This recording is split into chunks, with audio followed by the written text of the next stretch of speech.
और हमारे साथ आए अली सरपंच साहब जवान, अख्तर जी लोढ़ार, बजरू बलरागा जी, अब्दुल हई सरपंच साहब ककड़ा पंचायत से, रफीक सरपंच साहब गुड़ की दल्ला पंचायत से, और यहाँ के स्थानीय सरपंच जिन्होंने ये स्वागत किया है, भाई जाकर जी, स्थानीय पूर्व सरपंच भाई मुफीद जी, हमारे साथ नगर से मौजूद है पार्षद नेगी जी, पार्षद अकरम जी, भाई मुदीन कुरैशी जी, और यहाँ मौजूद सभी सरदारी। जिस तरीके से आप सबने गांव वालों ने जो इस्तेकबाल किया है, जो सबका मान सम्मान रखा है, सबसे पहले तो पूरे गांव वालों को हाथ जोड़ के शुक्रिया अदा करना चाहता हूं साहब, बहुत बहुत आभार साहब, बहुत बहुत धन्यवाद। चुनाव का टाइम है, 25 तारीख को वोट डालनी है। पिछले 10 साल से इस देश का माहौल जो है वो बहुत बदल रहा है। चुनाव तो बहुत पहले भी होते आए हैं, पहले भी सरकारें बनी है, पहले भी सरकारें आई हैं और गई हैं, लेकिन भारतीय जनता पार्टी ने जो पिछले 10 साल में चुनाव लड़े हैं उसके अंदर उन्होंने सिर्फ और सिर्फ एक ही एजेंडा रखा कि देश को जाति के नाम पे, धर्म के नाम पे बांटकर लोगों को बरगलाकर वोट लिया जाए। चाहे कर्नाटक में हिजाब बैन करने की बात हो, चाहे संसद के अंदर उनके जो चुने हुए सांसद हैं वो एक मुस्लिम सांसद को भद्दी भद्दी गालियां कहते हैं, जाति सूचक शब्द कहते हैं और उन्हें इनाम मिलता है। अभी 10 दिन पहले तिजारा के अंदर भी उनके नेता ने वहां उनके एक जिनको अपना लोकप्रिय कहते हैं मुख्यमंत्री योगी जी बैठे हुए थे और ये कहा कि ये मस्जिदें और ये गुरुद्वारे ये देश में नासूर है, इन्हें तोड़ उठा के फेंकना है। बाद में जब सफाई दी तो ये कहा मैं तो मस्जिदें और गुरुद्वारे कहना चाहता था। आप सोचिए ये कैसे नहीं मस्जिद और मदरसा कहना चाह रहा था, तो क्या ये मस्जिद और ये मदरसे, अरे मदरसे वालों की तो देश के आजादी में बहुत बड़ी कुर्बानी है। हजारों कई सैकड़ों आलिम शहीद हुए इस देश को आजाद कराने के अंदर। हमारे देश के पहले शिक्षा मंत्री जो है वो मौलाना आजाद वो मदरसे से पढ़े हुए थे, जो देश के पहले शिक्षा मंत्री बने। तो इस देश में हम लोगों ने इस 70 साल का जो सफर तय किया है ये बहुत ईमानदारी, बहुत भाईचारे और बहुत प्यार प्रेम से किया है, और तभी हम लोग तरक्की कर पाए। लेकिन इन 10 सालों के अंदर यहाँ की राजनीति इतनी खराब हुई है और उन्होंने भाई से भाई को लड़ाने का काम किया, और यही नगर के अंदर भी हो रहा है। नगर के जो भाजपा के प्रत्याशी हैं उनके पास नगर के लिए कोई एजेंडा नहीं है। कभी पाकिस्तान की बात कर रहे हैं, कभी सनातन धर्म की बात कर रहे हैं, पता नहीं कहां की बात कर रहे हैं। सो मेरे दोस्तों मेरे साथियों, ये चुनाव कोई आम चुनाव नहीं है, ये इस बात का फैसले का चुनाव है कि इस देश में हम लोग किसके साथ खड़े हैं।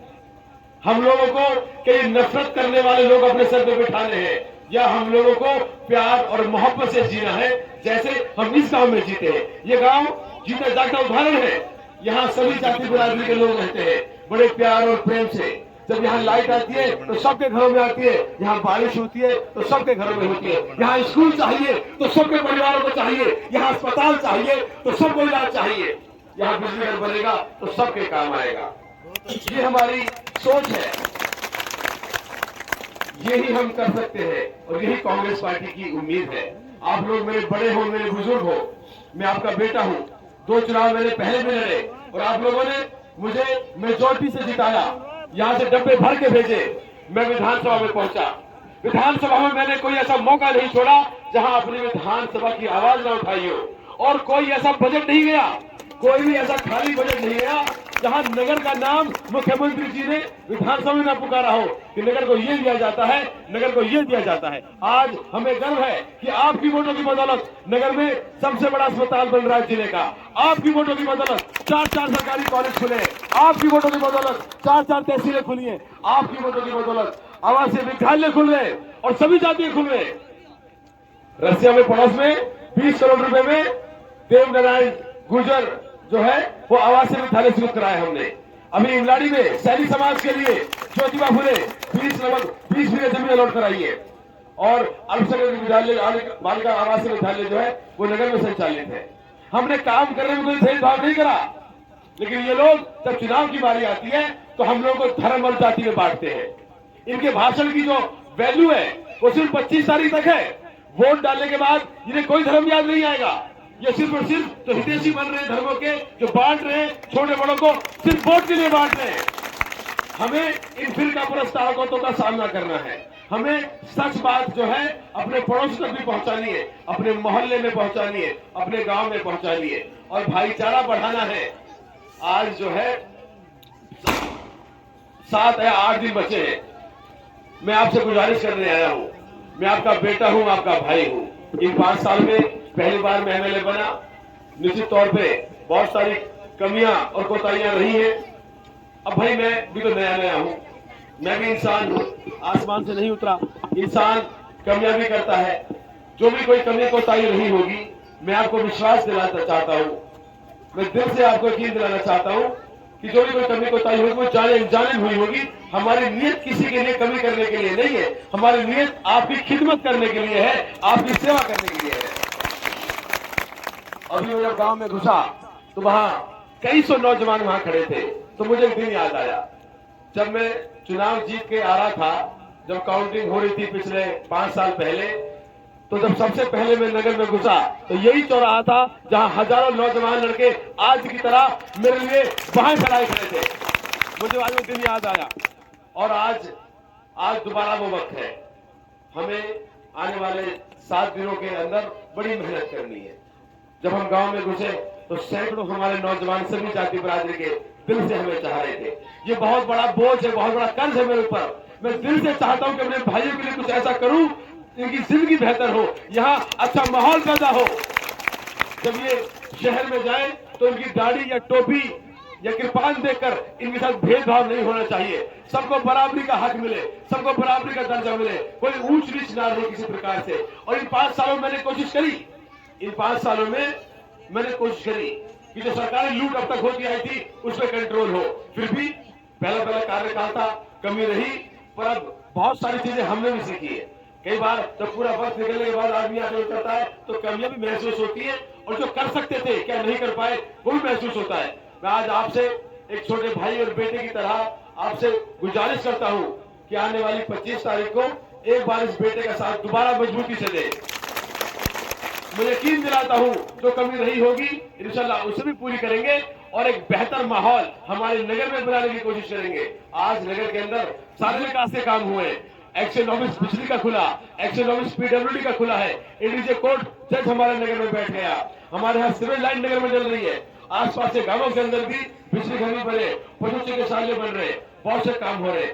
हमारे गांव की ये जो मेन रोड की सड़क थी बहुत खराब थी और अभी भी हम होकर आए, हमें वाकई बड़ा अफसोस होता है। बहुत अफसोस हमें ये होता है कि आप लोगों ने हमें एमएलए बना दिया पर हम आपकी समस्या दूर नहीं कर पाए। कई 2 साल तो शुरू में कोरोना में निकल गए, उसके बाद 2 साल के अंदर क्योंकि ये सड़क बड़ी थी, पीडब्ल्यूडी की थी, इसको हम एमएलए कोरोना से ठीक नहीं कर पाते थे तो पीडब्ल्यूडी से बड़ी मुश्किल से सैंक्शन हुई। पर मैं यकीन दिलाता हूं कि जो भी कीचड़ बाकी है काम तो चालू हो चुका है। इंशाल्लाह बहुत जल्दी, जल्द से जल्द, चाहे 2 दिन में, 5 दिन में, 10 दिन में ये सारी बीमारी दूर हो जाएगी। इसमें देर लगी इसके लिए मैं माफी चाहता हूं। मैं आपसे आज गुजारिश करता हूं सभी भाई मिलकर आपसी मतभेद भुलाकर, आज अच्छी बात है आज यहाँ पूर्व सरपंच भी बैठे हैं, वर्तमान सरपंच भी बैठे हैं, हम सबको मिलकर चलना पड़ेगा, हम सबको मिलकर चलना पड़ेगा क्योंकि मकसद जो है बहुत बड़ा है। मकसद पूरे इलाके का है, अमन चैन भाईचारे का है। तो भाई अपने कोई कमी कोताही नहीं हो उसको भी बुलाएं, आपसे तालमेल बना के अपने मोहल्ले को मजबूत करें, अपने गांव को मजबूत करें, सब लोग मिलकर आगे बढ़े। आज इस देश के अंदर जो है संविधान खतरे में है। आज जो है ये वही लोग हैं आरएसएस और गोवलकर के लोग जिन्होंने बाबा साहब को अपमानित किया, जिन्होंने संविधान को फाड़ा और मनुस्मृति लागू करना चाहते हैं। इनकी मंशा अच्छी नहीं है। अब इन्होंने जो है संविधान को बदलने का काम चालू कर दिया है। हम सबको आज जो है कांग्रेस को मजबूत करके देश के अंदर वही लोकतंत्र स्थापित करना है जिसके लिए हमारे बुजुर्गों ने कुर्बानी दी है।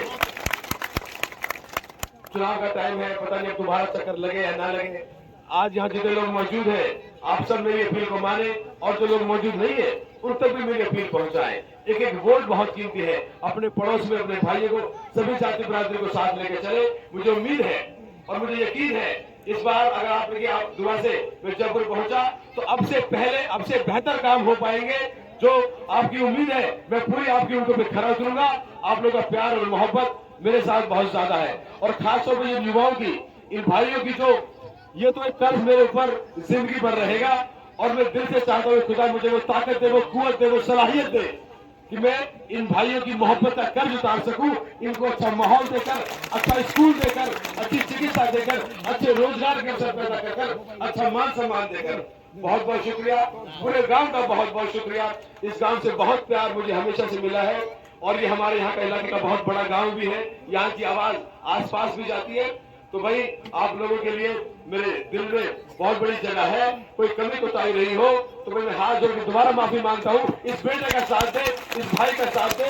मेरा सिर्फ और सिर्फ मकसद आपकी खिदमत करना है।